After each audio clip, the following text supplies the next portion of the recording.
1931, Japanese troops leave for the conquest of Manchuria. Japan, the first of this war's aggressor nations, starting out a full 14 years ago on a career of international conquest and pillage.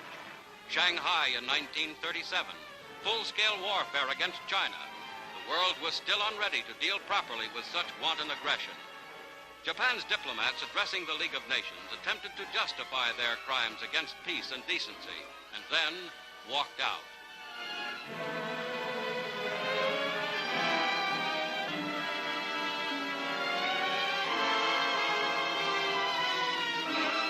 The long series of brutal attacks upon an unprepared neighbor continued. Japan seized a whole new empire, set up puppet rulers, grew even more self-confident and aggressive as she fed on other people's suffering. Japan's successful imperialism encouraged other aggressors.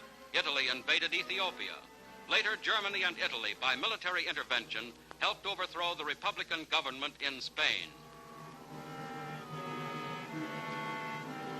Three nations toasted the consummation of an infamous alliance, the Axis military pact of 1940. Germany and Italy, who had plunged Europe into war, became fully united with Japan in the strategy of terror.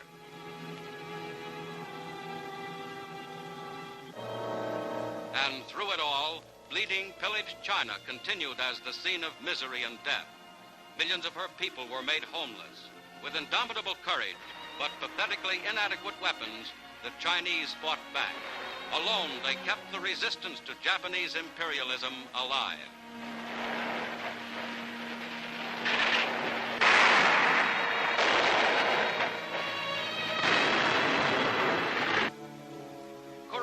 And Nomura, Japanese envoys to the United States, described themselves as missionaries of friendship and peace.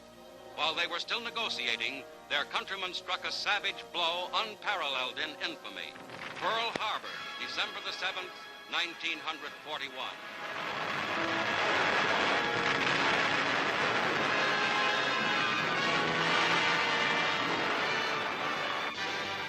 In spite of crippling damage, the United States fleet, augmented by British, Australian, and Dutch units, set out to find the enemy. In the battles of the Coral Sea and Midway, the Japanese advance was halted. Even as the enemy made fast his grip on Hong Kong, Burma, Manila, Singapore, the Allies began the long journey back at Guadalcanal. Step by step, the Japanese were beaten back at Bougainville, Tarawa, Kwajalein, Saipan, Guam. In the Philippines, under Japanese rule, Allied prisoners had been subjected to indescribable suffering. The Filipino people had never stopped fighting. Douglas MacArthur had promised them, "I shall return," and return he did. Iwo Jima, only 450 miles from Japan, the full power of the American Pacific fleets, of land, sea, and air forces, tirelessly rehearsed in combat through scores of swift amphibious invasions, struck a semi-final blow.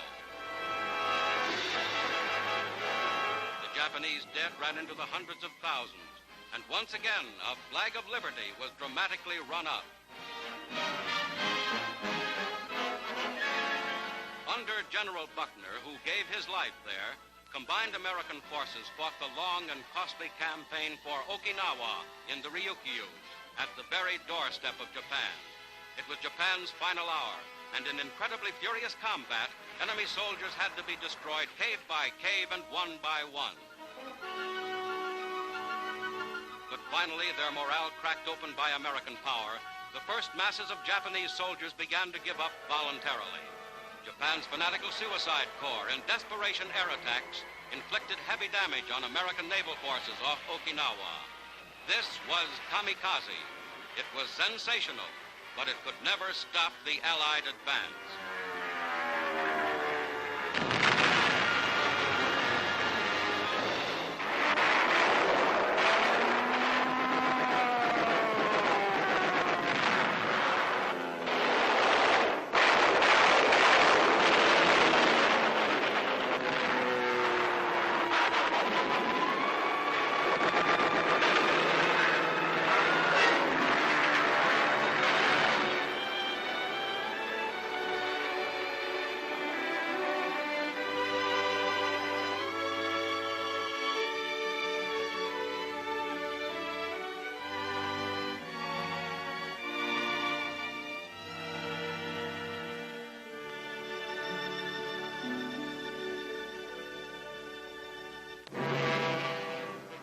B-29, scourge of Japan's home islands, mighty engines of destruction bringing home the lesson of Pearl Harbor.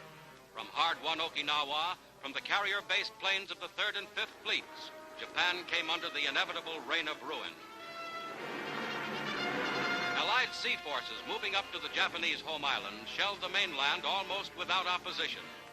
Admiral Halsey's ranging naval might was helping to hammer the enemy to his knees. But there was to come. The unimaginably destructive atomic bomb perfected by Allied scientists. First mission, the industrial city of Hiroshima. Second mission, the port of Nagasaki. Japan had its choice, complete surrender or complete ruin.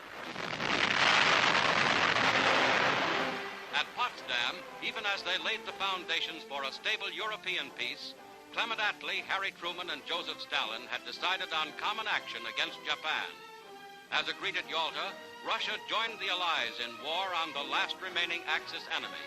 Japan's stronghold in Manchuria was attacked. For Emperor Hirohito and for Japanese militarism, the war was lost. Japan sued for peace. In Washington, Secretary of War Stimson and Secretary of State Byrnes hurried to the White House with Secretary of Navy Forrestal. The United States Cabinet, meeting with President Truman, studied Japan's surrender messages in full coordination with the governments of Britain, China, and Russia, and other allies. The world remembered Franklin Delano Roosevelt, Commander-in-Chief, American war casualty. Years of grave responsibility took their toll. A grateful world honors him today.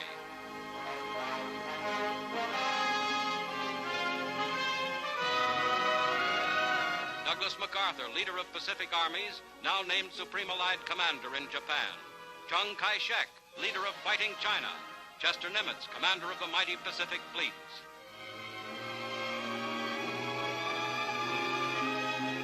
Harry S. Truman, 4 months after taking oath as president, leads his country finally to victory and peace. Mr. Truman and his cabinet meet in emergency session. Former Secretary Hull is on hand as the president breaks the momentous news of Japan's surrender.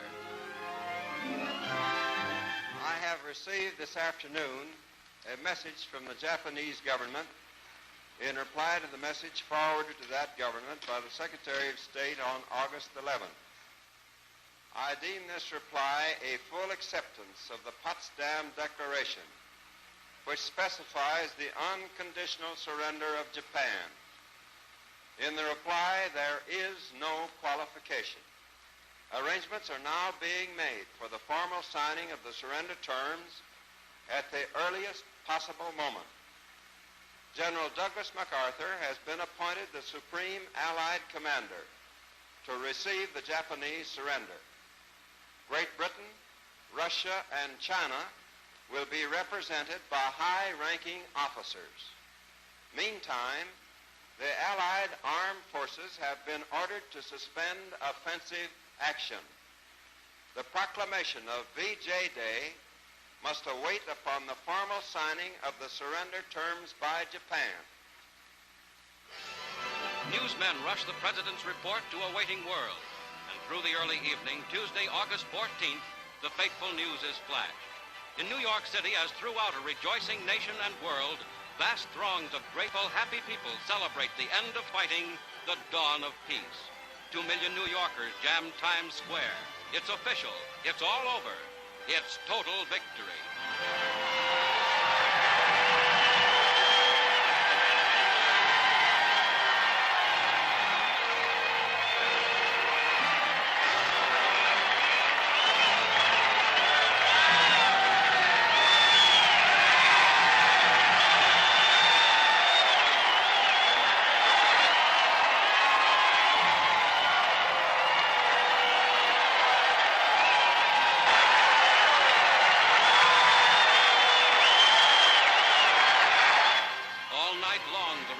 Continues. Never before in history has there been greater reason to be thankful for peace.